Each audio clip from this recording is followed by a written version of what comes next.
The most popular way of entering in patient payments, and also you can enter insurance payments, is by pulling up the patient by clicking on the blue dude here to get into the patient demographics. And of course, once here I want to pull up a patient. Now, to pull up a patient, you don't have to be on the first tab here. In fact, I usually don't come to the first tab because some patients have photos. And if I don't have a high-speed internet connection here, real fast one, it takes a little bit longer to download the photo and the information. Plus, I don't need to be on this tab. What I need to do is I need to pull up the patient from the Transaction Entry tab. And so in the upper right-hand corner, let's say we want to pull up John Adams and post a payment. So we can post a payment from him and also an insurance payment as well. So type in Adams and then hit the tab key. Because he's the only one with the last name of Adams in my system, it pulls him up automatically. Otherwise, it would give me some choices of other Adams if there were any. And then down at the bottom here in the lower left-hand corner, we want to enter in payments for him, so we'll click on the payment button. Okay, this screen is divided into two sections. The top section is where we're going to start entering in our information before we post a payment. And then the bottom section is basically all the different charges and dates of services that still have an open balance, a patient balance. So first of all, let's begin up at the top. Now, where's the payment coming from? Is it from the patient, insurance? Is it an unapplied payment? And all that means is that if you enter in a payment here and you don't tie it to a charge down below, a date of service, it's going to be pulled as an unapplied, saying, look, I don't know where to go. And that's not good, because if it's an unapplied payment, the patients are still going to get statements like they never paid. So we'll cover that in just a second, and it could be a previous payment that was posted but not applied to any charge, either from the patient or the insurance. And then reposting a payment, that just means if you're posting a payment incorrectly to an account and you want to repost it to the correct account, and we'll cover that as well. So first of all, to keep it simple, let's say this payment's coming from the patient himself. Next is the payment code, and if you don't know what it is, you can go ahead and click on the button.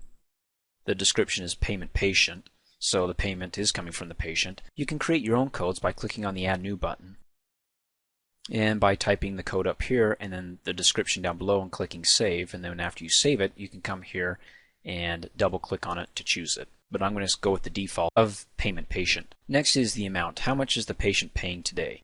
So we can go ahead and type in, let's say, $200 and hit the tab key. And you'll notice the moment I hit the tab key, the amount remaining down below is $200 right here, and you want to keep an eye on that, because if you go ahead and you say, well, I just put in $200 and I'm going to click OK. If I click OK right now and I don't take the $200 and disperse it over these dates of services or charges, let me show you. When I click OK, the first thing that warns me and that it tells me is which provider or doctor in the office is this $200 going to be applied to. Because if I use the charges down below, and you can see them here, and we'll cover what these grids mean, but the 99202 is a charge. There's the doctor that performed that service or that charge there. So it's saying, look, since you're not applying it to any charge that has a doctor already tied to the charge or that date of service, which doctor is it?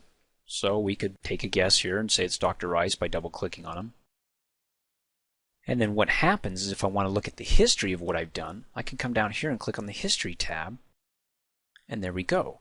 There's $200 sitting here as a green line item, and the U stands for unapplied, and the PP is patient payment. So not only do I have a $200 that I just applied incorrectly, which means I didn't apply it to any of these charges here, I also have another $73 that was posted earlier on that somehow somebody didn't tie it to one of these charges up above. So let's go back, and we'll leave those here and we'll fix them later on, because you can fix those. Transaction entry and payment. Okay, so you don't want to do that then. Let's focus on what you do want to do. So we can type in $200 in here again. Now if it's a check, we can type in the check number, of course, if it's cash or Visa, but we'll go with check. Type in the number. And the nice thing about this is if you ever need to do an audit on the checks, you can go under the billing menu here and go down to check search. Come in here and type in your check number, whatever it is, and then click refresh. And then down below you can see all the check numbers that have 1, 2, 3, 4, and of course your office key is going to be cleaner than mine, but nonetheless it's here. And so I can choose one of them. And you can see on this one, 1, 2, 3, 4, it pulled in the first 4 numbers, and then any number after that, it was a wild card. You know, by looking at this, if it was enough information to go on saying, well, the payment amount was $65 for that check from insurance, that's fine, I can close out. If I need more detail, of course, you can click on the View Detail after you highlight it, or you can do what I do, you can double click on it. And then here's some of the information we already knew, that the payer, it was coming from insurance, the source insurance here, but the payer Aetna. The amount $65, the check number, what batch it was posted in, and who posted the payment. It was me. And then the deposit date of when we supposedly deposited the check in the bank. And then a little bit more down below, if you hover over these fields, it will say that actually it was posted, but then it was voided because it has a little X in the voided column here. And then also you're transferred, and if you hover over those, it'll tell you unapplied. But I'm going to close out of here and click close here. So we'll leave it as that, the check, and then the check number, and then the dispersal method. Now remember, if I type in $200 up here, I got to say exactly which charges down below do I want to disperse this $200 over, because I have an amount remaining here of $200, you can see. So let's cover what we're looking at down below, because we really need to find out for this visit number or data service how much the patient actually has a remainder balance on, because charges won't pull down below here for the patient unless he has an open balance or the patient owes us something for those dates of services. Okay, so coming down here, if you notice this template up at the top, it has the column header for visit number here for each visit number that you can look at, and then also we have row headers for each row within the visit number. So here's the first visit number 79562, and here's the row headers looking up at the top for the first row.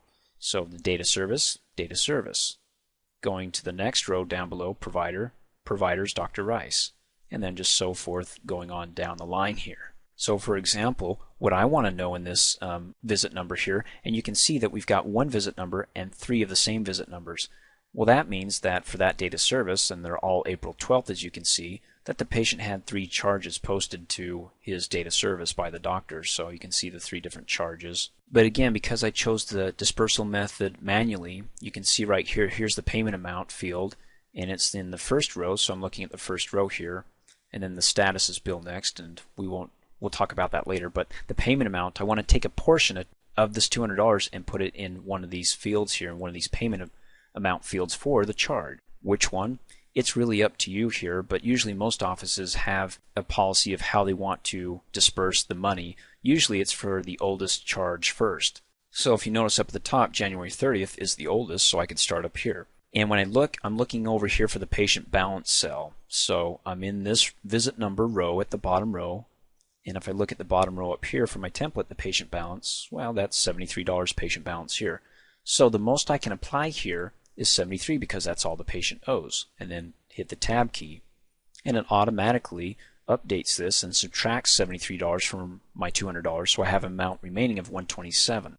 Now of course if I come in here and I say $95 and I hit tab, it tells me, look, you're over posting this, and we don't want to do that. We don't want to post an extra unapplied amount of $22, so we'll click cancel, and it goes back to 73. Now these fields over here interact with each other. In other words, you can change these fields. Like let's say the insurance portion is not $200, it's $100. When I type in 100 and I hit my tab key, it updates all the other fields accordingly because going by a formula. In other words, the insurance portion is $100. If I subtract from that their portion what the insurance owes, then the patient bearer owes us that difference. And of course vice versa. If I go back and say, well, the insurance portion is actually $200 and hit the tab key, it shifts the portion around, and also if need be the balance here. So you can go ahead and make changes here, but typically I make changes when I'm posting a payment from the insurance. I mean, I'm looking at the EOB to actually tell me how much the insurance portion ought to be and the copay, and also what the allowed amount is. And we'll cover that when we're actually change this when we're posting a payment from the insurance, the source. So we'll keep this simple. We're going to go ahead and say for this it's going to be $73 is the patient balance, so we'll type in 73, hit the tab key. And then this balance is $75.75, so we'll type in 75.75, hit the tab key, and you can see I'm running out of money here. But instead of typing all that in, let's click on the arrow here, as you were tempted to do, and go to oldest to newest. And when I do that, it goes to the oldest charge and disperses the $200 until it runs out. And you can see that the patient balance here is $300. And so it got to $51.25. It can't cover the full amount here, so we just basically need to tell the patient or send a statement for the remainder amount. In fact, if this looks good, you could go ahead and click OK right now, but we haven't finished up at the top just yet. So let's continue on before we go ahead and post the payments. And the data service visit number, well, we don't need to do anything here. We can leave it blank because anytime you select the patient, if they have an open balance, it'll pull the dates of services down below for us, so we don't have to mess with that. We'll skip it. The deposit date, that's the day we're going to go to the bank and deposit our $200 here, and I'm going to say, usually it's every Tuesday, so I'll do April 24th, double click on it. Next is the notes. Now you can go ahead and type in a note of whatever. Type in your note, and the choices you have is you can just have this note tied to the payment. In other words, after I post the payment, if I want to go back up and double click on the payment that was posted, it'll have this note for me. So I can have notes if there's a reason why that I'd like to tie to that payment. That's fine. Of course, I can delete that, and better yet, if there's a note I typically use, I could create a code here, come in here, type in the code, and I've got a code of DED, and hit the tab key. It automatically pulls it in for me, and it checks the box include on patient state. Now, of course, I can delete that, uncheck the box, delete the code, and click on the button if I want to create my own codes. And then you've got a list of codes I've got here with the description. Click Add New, and of course type in your code, type in the note you'd like to be associated with that code, so you don't have to type that note over and over again. So I'm going to click Close, and again you can double click here, and it's just as easy to type it in and hit the tab key than it is to click on the button and select it yourself. So I don't want to use a note right now, and I don't want to include it on this statement, but I can type in my own helpful note that's spiffy to me. That will help me out whenever I look at the payment that's going to be posted in just a second here. So now that we completed the top part, the amount remaining is 0 because we applied it to all the corresponding charges down below, at least oldest to newest charge. I could click OK now, but there may be a couple things you might want to do. Like, for example, if I want to write off a little bit of the portion because maybe we do small balance write-offs, I can come over here and let's say for this code, because we have over $51 that's being applied, he still has $300 to pay. Let's say, well, thank you for paying this much. We'll give you $10 off. So I can come in here and type in the code. If I know it, if I don't remember the code, I can click on the button. And let's say it's here, a write-off small balance. I'll double click on that and come over here and say it's $10 and hit the tab key. Just make sure that the combination of the write-off $10 plus what he paid isn't greater than what the balance is. Otherwise, of course, we're going to run into problems. So that's fine.